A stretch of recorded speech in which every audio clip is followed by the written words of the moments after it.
చిన్న మాట ప్రార్థన మన మధ్యలో జాన్ మోయిస్ గారు ప్రార్థన చేస్తారు. తల్ల వచ్చినట్లయితే ప్రార్థన చేసుకుందాం. పరిశుద్ధుడా, మహోన్నతుడా, దయగల తండ్రి, దయగల పాదాలకు వందనాలు స్తోత్రములు చెల్లిస్తున్నాం ఆయన. ఈ యొక్క ఉదయకాల సమయంలో నీ యొక్క పునరుద్ధారాధనలో మేమందరం కూడా చేరి నిన్ను స్తుతించుటకు మాకు ఇచ్చినటువంటి గొప్ప తరుణాన్ని బట్టి మీకు వందనాలు చెల్లిస్తున్నాం. ఇప్పటి వరకు నాయన పాటల ద్వారా, ప్రార్థన మరియు ఆరాధన ద్వారా నేను స్తుతించి కనపరుచుంటున్నాం. ఇప్పుడు ముఖ్యమైన దేవ అంశంలోకి మనం వచ్చింటున్నాం తండ్రి. మీ యొక్క పరలోకపు స్వరమును మాకు వినిపించమని, ఇక్కడ నుండి ప్రతి ఒక్క బిడ్డతో మీరు మాట్లాడమని, నిలబడిన దాసుని మీరు ఎత్తిపట్టుకొని దేవా మీ బోరుగా శబ్దంగా వాడుకొని మాకు కావలసినటువంటి ఆత్మీయ ఆహారం మాకు అందించమని సహాయం చేయమని యేసు నామములో అడుగుచున్నాము తండ్రి, ఆమేన్. దేవునికి స్తోత్రం కలుగును గాక. హల్లెలూయా. పరిశుద్ధ గ్రంథములో నుంచి కొన్ని శ్రేష్టమైన విషయాలు మనం ధ్యానించుకుందాం. దయచేసి నెహెమ్యా గ్రంథం చూడండి. నెహెమ్యా గ్రంథం 4వ అధ్యాయము 14వ వచనం చదవండి ఒకసారి.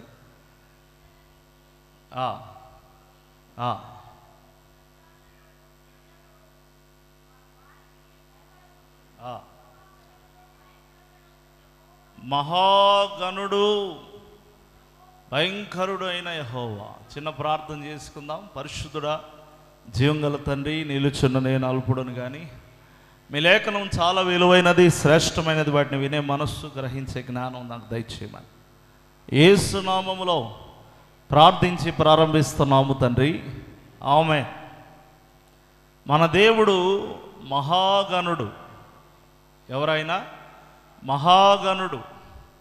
అదే నెహెమ్యా గ్రంథం 9:5 సకల ఆశీర్వచన స్తోత్రములకు మించిన ఘనమైన నామం. గట్టిగా చప్పట్లు కొడుతూ దేవుని స్తుతిద్దాం. హల్లెలూయా, హల్లెలూయా. దేవుడు మహాగణుడు. అయితే మనము ఆయనను గణపరచడానికి దేవుడు మనల్ని సృజించాడు. ఆయన మహిమ నిమిత్తము మనం సృజించబడ్డాం. ఇప్పుడు మనం చాలా వస్తువులు తయారు చేసుకున్నాం కదా మనుషులుగా. అది ఎవరన్నా తయారు చేయనివ్వండి. ఇప్పుడు మీరు కూర్చున్న కుర్చీ దేనికోసం తయారైంది, లేకపోతే నేను వాడుతున్న మైక్ దేనికోసం తయారైంది. ఇలాగున ఏ వస్తువు చూసినా ఆ వస్తువు ఫలాని ఉద్దేశముతో అది రూపించబడింది, నిర్మించబడింది. కాబట్టి మనల్ని కూడా దేవుడు ఎందుకు చేశాడు అంటే వాక్యం స్పష్టంగా చెప్తా ఉంది, నా మహిమ నిమిత్తము సృజించిన నా ప్రజలు. దేవుడు మనల్ని తన మహిమ నిమిత్తం సృజించాడు. మనం దేవుణ్ణి తప్పక గణపరచాల్సిందే. తప్పకుండా దేవుణ్ణి గణపరచాలి. అది మనందరికీ ఉండవలసిన ఒక చక్కని గుణం. అయితే ఈరోజు ఒక ప్రత్యేకమైన అంశం ఏంటంటే దేవుణ్ణి ఎలా గణపరచాలి అనే విషయంలో చాలామందికి అవగాహన లేదు. చాలామంది ఏమనుకుంటారంటే, మరి మనము ఒక పాట పాడితే దేవుని గణపరిచి, లేకపోతే ఒక కానుకిచ్చి దేవుని గణపరచడం, ఇలాగున దేవుని గణపరచడానికి మనకంటూ కొన్ని ఆలోచనలు ఉన్నాయి, కొన్ని లెక్కలు ఉన్నాయి. కానీ దేవుని ఉద్దేశ్యములో ఈరోజు చాలా వివరణతో కూడిన ఒక చక్కని అంశం ఎదుట ఉంచుతాను. దేవునిని ఎలా గణపరచాలి. మీకు ఎంతమందికి అవగాహన ఉందో లేదో నాకు తెలియదు, కానీ మనం బైబిల్ గ్రంథాన్ని ధ్యానిస్తున్నప్పుడు చాలా ఆశ్చర్యకరమైన విషయాలు మనకు బయటపడతాయి. వాక్యంలో మీరు చూస్తే అపోస్తుల కార్యములు 19వ అధ్యాయము 15వ వచనాన్ని, తర్వాత 17వ వచనాన్ని చూడండి. అందుకు ఆ దయ్యము, నాకు యేసు తెలుసు, పౌలు కూడా తెలుసు, కానీ మీరెవరని అడిగాడు సాతానుడు. ఈ సంగతి ఎఫెసులో కాపురమున్న సమస్తమైన యూదులకు, గ్రీసు దేశస్థులకు తెలియవచ్చినప్పుడు వారికి అందరికీ భయము కలిగిన గనక ప్రభు అయిన యేసు నామమును గణపరచబడెను. దేవునికి స్తోత్రం, హల్లెలూయా. యేసు నామము ఎందుకు గణపరచబడింది అంటే ఆ నామాన్ని ఎవడు పడితే వాడు వాడలేకపోతున్నాడు కాబట్టి. నీకు అర్థమవుతుందా? మీరు గమనించండి. ఇప్పుడు యేసు నామము అనేటువంటిది చాలా గొప్పది. అయితే ఆ నామానికి ఘనత ఎప్పుడు కలుగుతుంది? ప్రభువా ప్రభు అని ఎవడన్నా పిలుస్తాడు, చెల్లుతుందా? మీరు చెప్పండి. ప్రభువా ప్రభు అని పిలిచినంత మాత్రాన చెల్లుబాటులోకి రాదు. కానీ యేసు నామము ఎప్పుడు గణపరచబడింది అంటే, ఒక వ్యాలిడ్ పర్సన్ ఆ నామాన్ని వినియోగించినప్పుడు ఆ నామానికి ఘనత వచ్చింది. ఇప్పుడు తాగుబోతాడు, యేసుప్రభు చాలా మంచోడండి అంటే యేసుప్రభు నామానికి ఏం ఘనత రాదు.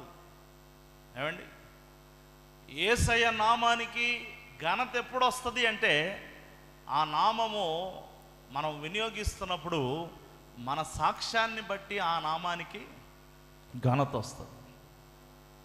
అందుకే ఊరికే మనం పెట్టుకున్న పేరు, మనం చేసే ఆచార వ్యవహారాలు, వీటన్నిటిని బట్టి దేవుని నామానికి ఘనత వస్తుందేమో అని మీరు అనుకుంటే పొరపాటే ప్రియులారా.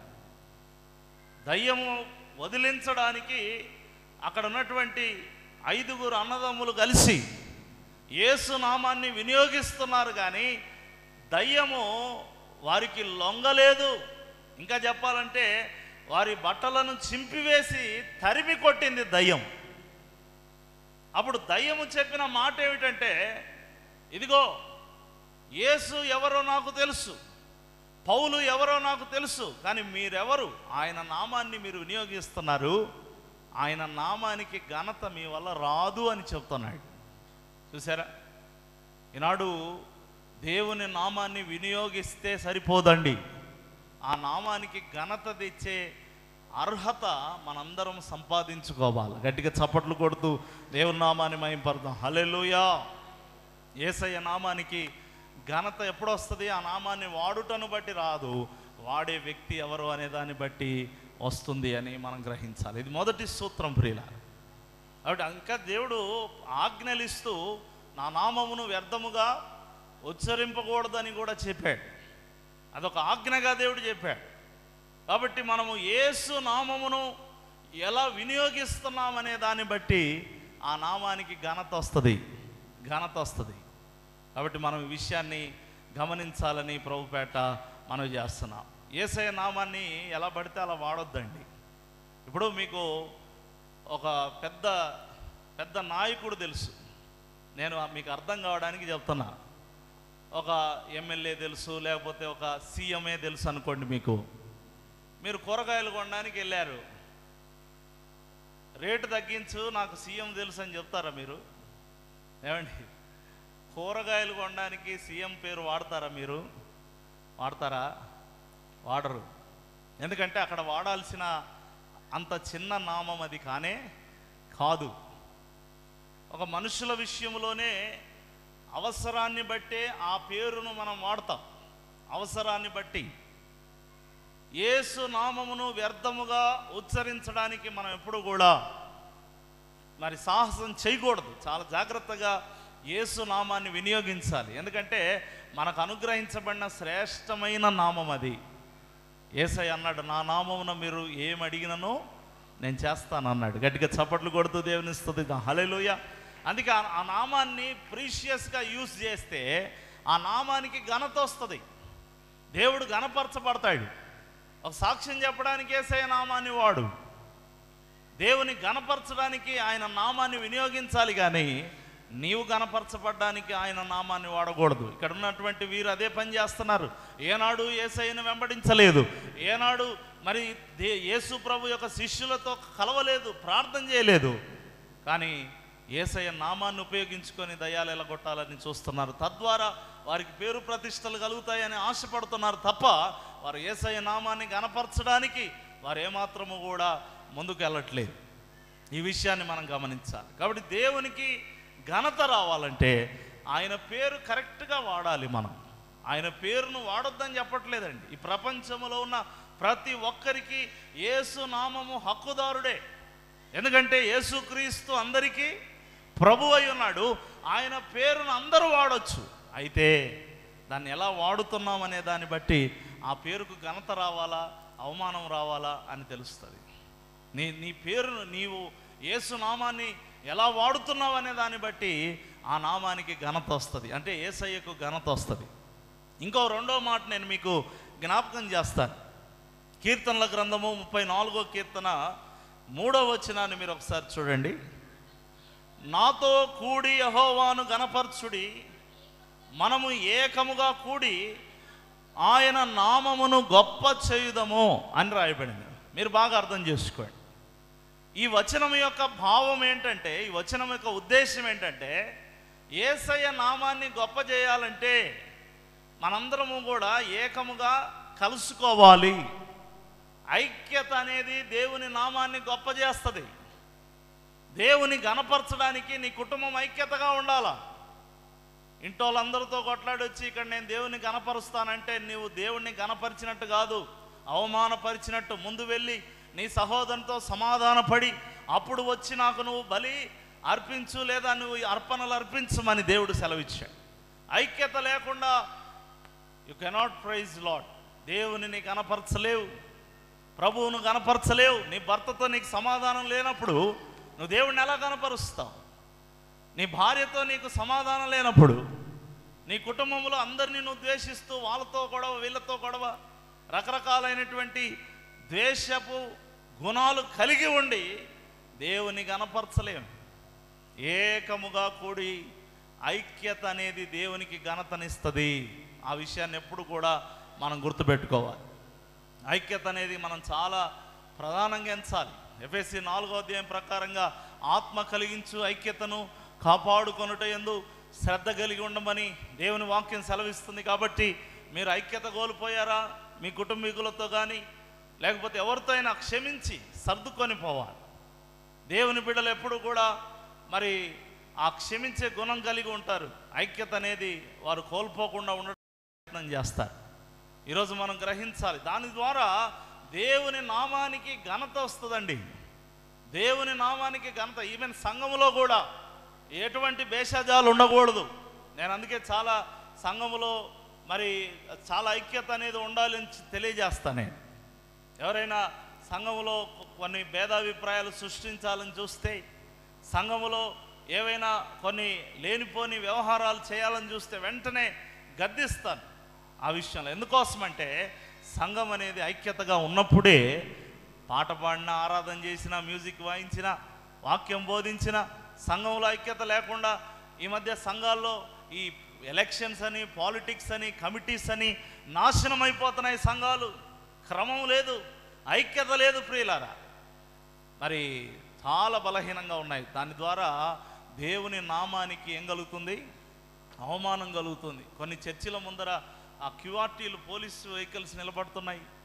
ఆదివారం ఆరాధన జరుగుతుంటే ఎందుకోసం నిలబడుతున్నాయి తెలుసా? లోపల 3-4 బ్యాచ్లు ఉన్నాయి, ఒకడంటే ఒకడికి పడదు ప్రియులారా. కమిటీలు ఉన్నాయి, మరి ఫుల్ ఫీట్ల మీద నిలబడి కొట్లాడుకునే పాస్టర్లు ఉన్నారు. ఇలాంటి ఘోరమైన వ్యవహారాలు చూసినప్పుడు దేవుని నామానికి ఏం కలుగుతుంది? అవమానం కలుగుతుంది. ఈవెన్ నీ కుటుంబంలో అయినా సరే ఇంట్లో కొట్లాడేసి ఏం ఎరగనట్టు తెల్ల చీర కట్టుకొని బైబిల్ పట్టుకొని ఇట్లా వీధిలో పోతున్నావు అనుకోండి, దేవుని నామానికి ఘనత వస్తుంది అనుకుంటున్నారా? మీరు చెప్పండి. ఇప్పుడు వారమంతా కొట్లాడి నీ ఇంట్లో నుంచి అరుపులు, కేకలు, బూతులు అని వినపడతాయి నీ ఇంట్లో నుంచి. మళ్ళీ ఆదివారం కాగానే బైబిల్ పట్టుకొని బయలుదేరింటావు భక్తురాల్లాగా. ఏమనుకోవద్దు చెప్తున్నా. ఇక నిన్ను చూసి దేవునికి ఘనత వస్తుందా, అవమానం వస్తుందా? మీరు ఆలోచన చేయాలి ఆ విషయాన్ని. ఐక్యత లేకపోతే దేవునికి ఎప్పటికీ ఏం రాదండి? ఘనత రాదు. అందుకే మనందరం కూడా ఐక్యత కలిగి ఉండడానికే మనం ఇష్టపడాలి. దేవునికి స్తోత్రం, హల్లెలూయా. ఏ విషయంలో కూడా చాలా జాగ్రత్తగా ఉండాలి. మనం ఒక అతను చెప్తున్నాడు, ఏమి లేదన్నా ఓకే ఇట్ట అన్న 3 కుట్లు పడ్డాయంట. నాకు ఆశ్చర్యమే, ఇట్ట అంటే 3 కుట్లు పడ్డం ఏంట్రా నాయన, మన భార్యను కొట్టాడంట. నేను చెప్పాను వెంటనే ఐక్యపరచబడాలి. ఎవరైనా కానీ ఏదైనా గొడవైనా, కలహమైనా, ఏదైనా కూడా నీ కుటుంబంలో వెంటనే తిరిగి నువ్వేం పొందాలి? ఐక్యత పొందాలి. సంఘములో కూడా ప్రతి విశ్వాసితో ఐక్యత కలిగి ఉండాలి.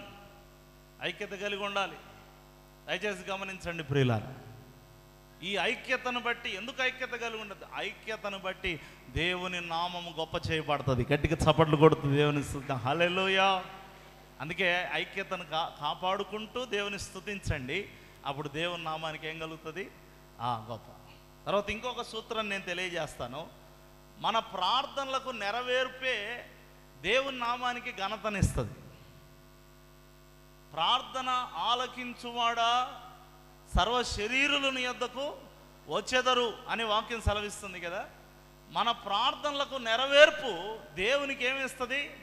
ఘనతనిస్తుంది. మీకు ఒక మాట చూపిస్తా అర్థం కావడానికి. దానియేలు గ్రంథం 9వ అధ్యాయము 19వ వచనాన్ని చూడండి. నా దేవా, ఈ పట్టణము ఈ జనము నీ పేరు పెట్టబడినవే, నీ ఘనతను బట్టి నా ప్రార్థన వినుమని వేడుకొంటిని అంటున్నాడు. ఈ వచనాన్ని చాలా స్పష్టంగా లోతుగా మనం అర్థం చేసుకుంటే, నా ప్రార్థన వినడానికి నా ఘనతను బట్టి కాదు, ఆయనకున్న ఘనతే మన ప్రార్థన వినడం. మీరు అర్థం చేసుకోవాలి ఈ మాట. నా ప్రార్థన వింటున్నాడంటే నా ఘనతను బట్టి నా ప్రార్థన ఆయన వినడు. ఆయనకున్న ఘనత అది. మనందరి ప్రార్థన వినడం అనేది దేవునికి ఉన్న ఘనత.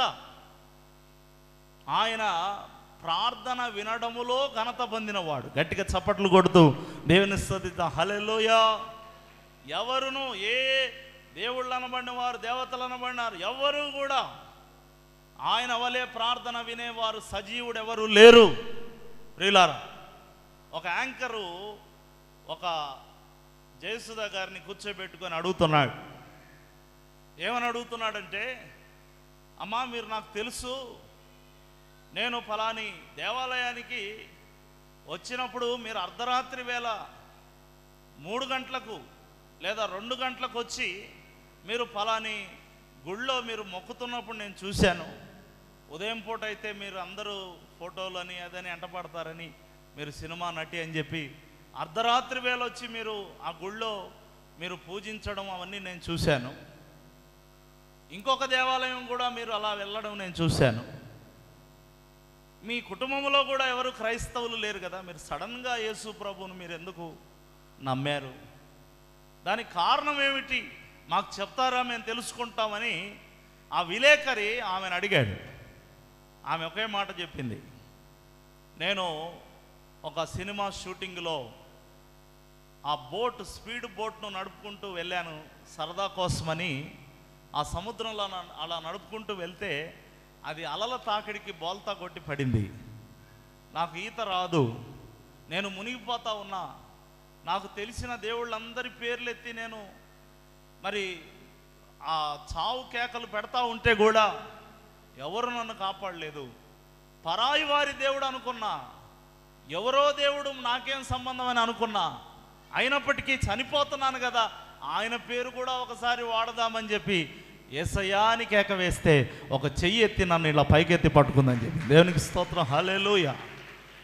అది నా జీవితంలో నేను ఊహించని పరిణామం. ఏనాడు ఒక చర్చికి నేను వెళ్ళలేదు, ఏనాడు యేసు ప్రభు బైబిల్ నేను చదవలేదు, ఎవరు కూడా నాకు ఆయన గురించి దగ్గరికి వచ్చి చెప్పలేదు. అని ఆయన నామము నేను పలకగానే నన్ను వచ్చి కాపాడేదాకా ఆ చెయ్యి నన్ను ఇలాగే ఎత్తి సముద్రంలో పట్టుకుందని ఎవరిచ్చారని సాక్ష్యం? ఒక అన్యురాలు ఇచ్చింది. యేసయ్యకు ప్రార్థన చేస్తే ప్రార్థన వినడానికి ఆయన చెవులు మందము కాదు, మనకు సహాయం చేయడానికి ఆయన చేతులు కొరచ కాదు. మనం కరెక్ట్గా ప్రార్థన చేస్తే ఆయన ఘనత అంటది. మన ప్రార్థన వినడము ఆయనకు ఘనత. మన ప్రార్థన వింటున్నప్పుడు ఆయన ఘనత పొందుతాడంట. దేవునికి స్తోత్రం. హల్లెలూయా. మనం చేస్తేగా మన ప్రార్థన వింటున్నప్పుడు ఆయన ఘనత పొందుతాడంట. ఆయన ఘనత పొంది మన ప్రార్థనకు జవాబునిస్తాడంట. నీ ఘనతను బట్టియే నా ప్రార్థన ఆలకించుము అని ప్రార్థన చేస్తున్నాడు. ఈ వచనాన్ని చాలా జాగ్రత్తగా అర్థం చేసుకుంటే మీరు గమనించండి ప్రియులారా, దేవునికి ఘనత ఎప్పుడు వస్తుందంటే నువ్వు ఆయనకు ప్రార్థన చేస్తున్నావు. ఎందుకు ప్రార్థన చేస్తున్నప్పుడు ఘనత వస్తుందంటే నువ్వు ఆయన నమ్మావు కదా, నువ్వు నమ్మబట్టే కదా ఆయన అడుగుతున్నావు. ఆయన ఏదో చేస్తాడు, ఖచ్చితంగా నాకు సహాయం చేస్తాడు, మేలు చేస్తాడు, నాకు ఆరోగ్యం ఇస్తాడు, విడుదల ఇస్తాడు, నెమ్మది ఇస్తాడు, నన్ను ఆత్మీయంగా బలపరుస్తాడు. నమ్మకం లేనివాడు ప్రార్థన చేయగలుగుతాడా? కళ్ళు మూసుకొని ఏందేందో ఆలోచిస్తారు. ఇప్పుడు కూడా చాలామంది ప్రార్థన చేసేటప్పుడు ప్రార్థన చేయరు, తెలుసా? ప్రార్థన చేయరు. ఎందుకోసమంటే వారు దేవుణ్ణి గణపరచలేకపోతున్నారు. దేవుడు ఘనత పొందడు మీ ద్వారా. ఎవరెవరైతే కళ్ళు మూసుకున్నప్పుడు ప్రార్థన చేసుకోలేకపోతున్నారో మీరు గుర్తుపెట్టుకోండి, మీ ద్వారా దేవునికి ఘనత రావట్లేదు. దేవుడు గణపరచబడాలంటే నీ ప్రార్థన బట్టి ఆయన గణపరచబడతాడు. గట్టిగా చప్పట్లు కొడుతూ దేవుని స్తుతిద్దాం. హల్లెలూయా, హల్లెలూయా. ఇది అద్భుతమైన సూత్రం, దేవుని గణపరచాలి. తర్వాత ఇంకొక మాట నేను మీకు జ్ఞాపకం చేసి నేను త్వరగా ముగించేస్తాను. పరిశుద్ధ లేఖనంలో నుండి నెహెమ్యా గ్రంథం 1వ అధ్యాయము 11వ వచనాన్ని మనం చూద్దాం. నెహెమ్యా గ్రంథం 1వ అధ్యాయం 11వ వచనం. నీ నామమును భయభక్తులతో గణపరచుట యందు ఆనందించు నీ దాసుల మొర అనుంది. బాగా వినండి. దేవుని గణపరచాలంటే మనము చూసాం ఇందాక, యేసయ్య నామాన్ని కరెక్ట్గా యూజ్ చేయాలి. ఎలా పడితే అలా ఆయన నామాన్ని వినియోగించకూడదు. రెండవది, ఐక్యత కలిగి మనం ఉండుట ద్వారా దేవుని గణపరచగలుగుతాం. మూడవది, ఆయన నామమును బట్టి ప్రార్థన చేయటం ద్వారా దేవుణ్ణి మనము గణపరుస్తాం. ఇక్కడ చూస్తున్నాం, భయభక్తులతో దేవుని గణపరచాలంటే, భయభక్తులతో గణపరచాలంటే ఆ గణపరచుటలో ఆనందించాలి. దేవుని గణపరచుట నాకు ఆనందము అన్నవాళ్ళు చేయొద్దండి ఒకసారి. అంతేగాని ఈ స్తుతులు చెల్లిస్తే ఆయన ఏమో ఇస్తాడంట, ఈ స్తుతులు ఆ 1000 స్తుతుల బుక్ పెట్టుకొని ఎదురుగా ఈ స్తుతులన్నీ చెప్తే, ఇప్పుడు జపం చేస్తారు కదా, జపం చేసినట్టుగా ఈ స్తుతులన్నీ చెప్తే నాకు డబ్బులు వస్తాయంట, నాకు లోన్ వస్తుంది, నాకు ఆరోగ్యం వస్తుంది అనేటువంటి వ్యవహారం కాదు. ఇది బిజినెస్ కాదు. ఆయనను గణపరచుట యందు నేను ఆనందిస్తున్నాను అని నువ్వు నమ్మాలి. గట్టిగా చప్పట్లు కొడుతూ దేవుని హల్లెలూయా. ఆయనను గణపరచుట యందు నువ్వు హ్యాపీగా ఫీల్ అవ్వాలి. గణపరిచే విషయంలో మనం ఎంత ఆనందిస్తే దేవునికి నిజమైన ఘనత. ఏడుపు మొఖాలు పెట్టుకొని మహిమ ఘనతకు అర్హుడవు అంటే ఆయన ఘనత కలగదు. గణపరిచేటప్పుడు మనం ఆనందించాలి. కొంతమంది చూడండి, మనుషుల్ని పొగిడేటప్పుడు కూడా ముందర పొగిడి వెనకపోయి తిడుతూ ఉంటారు. ముందర గణపరిచినట్టు గణపరిచి పక్కకు పోయి వాళ్ళని అవమానిస్తూ ఉంటారు. అట్లా దేవునికి ద్వంద్వ హృదయంతో గణపరిచే వాళ్ళు దేవునికి ఇష్టం లేదు. ఆనంద హృదయంతో దేవుని గణపరచాలి. దేవుని గణపరిచే విషయంలో మనం ఆనందించాలి. అప్పుడు దేవునికి నిజమైన ఘనత కలుగుతుంది. కానీ మనము ఏర్పాటు చేసుకున్న మరి ఆ యొక్క ఘనతకు సంబంధించిన హడావుడిని బట్టి దేవునికి ఘనత కలగదు. ఇలా మీరు చూడండి, ఇప్పుడు సపోజు ఒక 1000 మంది కోయర్ పెట్టేసి ఒక 100 రకాల ఇన్స్ట్రుమెంట్స్ పెట్టేసి అందరూ కలిసి యేసయ్యకు పాట పాడి వాళ్ళలో ఆనందం లేదనుకోండి.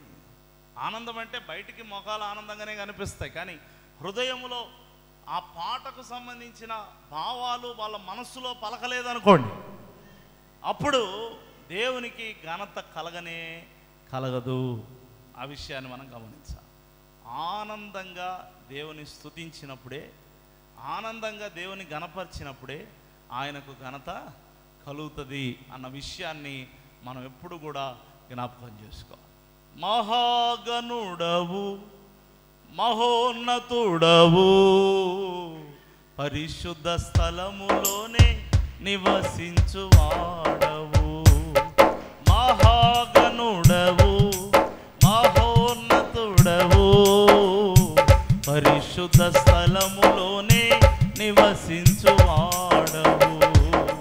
కృపా సత్య సంపూర్ణమై మా మధ్యలో నివసించిన ప్రాణమా,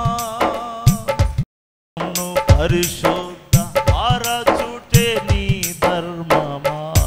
మహాగణుడవు, మహోన్నతుడవు, పరిశుద్ధ స్థలములోనే నివసించువాడవు. దేవునికి స్తోత్రం, హల్లెలూయా. ఇప్పుడు నేను ఈ పాట పాడాను, ఈ పల్లవి.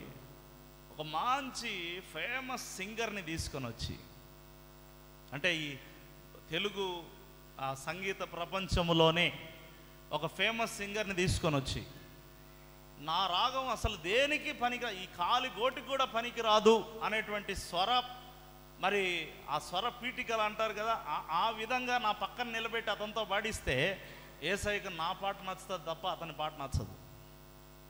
మీకు అర్థమవుతుందా? ఎందుకని చెప్తున్నానంటే, నేను మనస్సుతో పాడాను, ఆత్మతో పాడాను, నిజంగా దేవుడు ఘనుడని తలంచి పాడాను. అతనికి పేమెంట్ ఇస్తే పాడాడు. అతను సింగర్ కాబట్టి పాడాడు. అక్కడ సినిమా పాటలు పాడతాడు, ఇక్కడ పాడతాడు. దయచేసి గమనించండి ప్రియులారా. అంతేగాని ఘనత రాదు. ఘనత రావాలంటే ఖచ్చితంగా మన మనస్సుతో పాడాలి, మన ఆత్మతో పాడాలి, మన ఆత్మతో సత్యముతో దేవుని స్తుతించాలి. మనకున్నటువంటి తలాంతులు అప్పుడే దేవుని మహింపరచగలుగుతాయని ప్రభుపేట నేను తెలియజేస్తున్నా. దేవునికి స్తోత్రం కలుగునుగాక. హల్లెలూయా, హల్లెలూయా. దేవుని కొరకు వాడబడే ప్రతి ఒక్కరి ద్వారా దేవునికి మహిమ కలుగుతుంది. అయితే వాళ్ళ సమర్పణ దేవుడు చూస్తాడు, వాళ్ళ సమర్పణ. కొంతమంది వాయిద్యకారులు ఎంత సమర్పించుకుంటారంటే, ఎవరు రాకముందే ఓ పాస్టర్ గారు వాళ్ళను విమర్శించినప్పుడు చాలా బాధ కలిగింది. వాళ్ళు వాయిద్యాలు వాయించే వాళ్ళు ఇప్పుడు ఇటువైపు మీటింగ్స్ అన్నా కరెక్ట్ టయానికి స్టార్ట్ అయ్యి టయానికి ఎండ్ అవుతాయి. కానీ మీరు కనుక వేరే ఆ కోస్తాంధ్ర అటువంటి ప్రాంతాలకు వెళ్తే సాయంత్రం 6:30కు మీటింగ్ స్టార్ట్ అయితే మెసేజ్ రాత్రి 11 గంటలకు మెసేజ్ ఇస్తారు. మెసేజ్ టైం 11:30కి ఇచ్చిన ఆశ్చర్యపోనవసరం లేదు. అప్పుడు దాకా వాళ్ళు వాయిద్యాలు వాయిస్తూనే ఉంటారు. ఏమండి, మళ్ళీ వాకింగ్ చెప్పే సమయంలో మధ్యలో పాటలు ఉంటాయి, అప్పుడు వాయిస్తారు. ఆఖరి దాకా ఉండాల్సిందే. అర్ధరాత్రి వరకు వారు ముగింపు వరకు ఉంటారు. ఆ దేవుని మహింపరుస్తారు, దేవుని స్తుతించడానికి వారు సమర్పించుకొని ఉంటారు. దేవుని సన్నిధి కొరకు వారు సమర్పించుకొని ఉంటారు. వారు కూడా దేవుని మహింపరుస్తున్న వారే. అంతేగాని కేవలము మరి దేవుని మహిమకు కాకుండా నా స్వరాన్ని బట్టి, నా టాలెంట్ను బట్టి, నాకున్నటువంటి ఆ యొక్క మరి ఫేస్ వాల్యూని బట్టి అంటే మటుకు దేవుడు ఎప్పటికీ ఏం పొందడండి? మహిమ పొందడు. ఆ విషయాన్ని మనం గమనించాలి. ఇక్కడ చాలా స్పష్టంగా రాయబడిన మాట, భయభక్తులతో ఆనందముతో దేవునిని ఘనపరిచే విషయంలో మనం ఖచ్చితంగా ఒక నేర్పరత్వం కలిగి ఉండాలని ప్రభు మనకు తెలియజేస్తూ ఉన్నాడు. అందుకే ప్రభు సెలవు ఇచ్చాడు. మత్తయి సువార్త 15:8లో, వారు పెదవులతో నన్ను కనపరుచుతున్నారు కానీ వారి హృదయము నాకు దూరముగా ఉన్నది అని దేవుడు సెలవిస్తూ ఉన్నాడు. కాబట్టి మీరు గమనించండి. ఇంకో చోట మరియ తల్లి అంటది, నా ప్రాణంతో యెహోవాను నేను, నా ప్రాణంతో నా ప్రభువును ఘనపరచుచున్నానంట. సైంటిఫికల్గా ఇదొక మాట చెప్పి నేను ముగిస్తాను, సమయం అయిపోయింది కాబట్టి. సైంటిఫికల్గా మనిషి యొక్క బ్లడ్ సెల్స్ ఉంటాయి కదా, మనిషి యొక్క రక్త కణాలు, మనిషి యొక్క మరి నడిపింపును బట్టి ఆ కణాలలో ఉన్న మార్పును సైంటిస్టులు ఆ యొక్క మరి కనిపెట్టారు. మీకు కొన్ని విషయాలు చెప్పి నేను ముగిస్తాను, బాగా వినండి. ఒక మనిషి దుఃఖములో ఉన్నప్పుడు ఆ రక్త కణాలన్నీ కూడా ఎలా పడితే అలా చెదరిపోయి గజిబిజిగా అయిపోయాయి. ఒక మనిషి సంతోషంగా ఉన్నప్పుడు ఆ రక్త కణాలు కాస్త వెలుగుతున్నట్టుగా ఉండి, కాస్త చక్కగా ఎక్కడివక్కడ పొందికగా చక్కగా తీర్చిదిద్దినట్లుగా అవి ఉన్నాయంట రక్త కణాలు. ఇది ఒరిజినల్గా మరి సైంటిఫిక్గా ప్రూవ్ అయింది. నేను చెప్తున్నటువంటి కథ కాదు ఇది. నా దగ్గర దానికి సంబంధించిన ఆధారపు ఆ వీడియో కూడా ఉంది. సైంటిఫిక్ ప్రూఫ్ నా దగ్గర ఉంది. కావాలంటే మీరు అడగండి, నేను పంపుతాను. ఒక మనిషి యాంగ్జైటీతో ఉన్నప్పుడు, దుఃఖంతో ఉన్నప్పుడు రక్త కణాలు గజిబిజి అయిపోయాయి. ఒక వ్యక్తి సంతోషంగా ఉన్నప్పుడు రక్త కణాలన్నీ కూడా చక్కగా ఉన్నాయి. మీరు బాగా వినండి. ఒక మనిషి దేవుణ్ణి ఆరాధిస్తున్నప్పుడు ఆ రక్త కణాలన్నీ కూడా గుంపులుగా చేరి, ఏదో దేవుణ్ణి ఆరాధిస్తున్న అక్కడ గుంపులుగా చేరి వెలుగుతూ ఉన్నట్టుగా కనిపించాయంట. గట్టిగా చప్పట్లు కొడుతూ దేవుని స్తుతిద్దాం. హల్లెలూయా. దేవుడు ముందే చెప్పాడు, ప్రాణం అంటే ఏంటి? రక్తము. ప్రాణం అంటే ఏంటి? రక్తము. ఈ రక్తం, అందుకే మరియా అన్న మాట చాలా లోతైనది. నా ప్రాణముతో నేను ప్రభువును ఘనపరుస్తాను, నా హృదయముతో నేను నా దేవుని ఘనపరుస్తాను. పై పెదవులతో కాదు, పై పెదవులతో కాదు, నా ప్రాణంతో. మీరు చూడండి, మత్తయి సువార్త 15:8 మీరు రాసి పెట్టుకోండి. లూకా సువార్త 1:46లో నా ప్రాణముతో ప్రభువును ఘనపరుస్తానని మరియా అంటది. మత్తయి 15:8లో మీరు హృదయంతో కనపరచాలని దేవుడు కోరతాడు. ఇంకొక అన్నిటికంటే విలువైన ఒక మాట చెప్పి నేను ముగిస్తాను. అదేంటంటే, నా శరీరముతో నా దేవుని కనపరుస్తాను అంట. ఇది చాలా క్లిష్టమైన మాట. ఎందుకంటే మన శరీరము దేవుని కనపరచనివ్వదు. నిద్రకు, తిండికి, సుఖానికి, వస్త్రాలకు, మరి ఈ లోక సౌఖ్యాలకు ఈ శరీరము బానిస అయిపోయింది. కానీ వాక్యం సెలవిస్తూ ఉంది ఫిలిప్పీ 1:19లో, నా శరీరమందు క్రీస్తు ఘనపరచబడును అని. మీరు బాగా అర్థం చేసుకోండి. నా శరీరమందు క్రీస్తు ఘనపరచబడతాడు. ఇది సాధ్యమేనా? మన శరీరముతో యేసయ్యను మనం ఘనపరచాలంటే మన శరీరాన్ని దేవుని కొరకు వినియోగించాలి. ఆ విషయాన్ని గమనించి మనందరం కూడా మన శరీరంతో, మన ప్రాణంతో, మన హృదయంతో మనము పూర్తిగా ప్రభువును కనపరచడానికి మనము ఒక మంచి నడిపింపు, వాక్యానుసారమైన నడిపింపు ద్వారానే దేవుడు కనపరచబడతాడు తప్ప భౌతికమైన ఏర్పాట్లను బట్టి, భౌతికమైన స్వరాలను బట్టి, భౌతికమైనటువంటి ఆ యొక్క మరి హడావుడి చేసే కొన్ని కార్యక్రమాలను బట్టి దేవుడు ఎప్పటికీ గనపరచబడడు. అందుకే మీరు మరి విషయాన్ని స్పష్టతగా ఆలోచన చేసి దేవుడిని ఎలా గనపరచాలి అనే విషయాన్ని నేను అనేక విషయాలు బైబిల్ గ్రంథపు ఆధారంతో నేను తెలియజేశాను. యేసయ్య నామాన్ని ఎలా వాడాలో తెలుసుకుంటూ మనం దేవుని గనపరుద్దాం. అందరూ కూడా మోకరించినట్లయితే ప్రార్థన చేసుకుందామండి.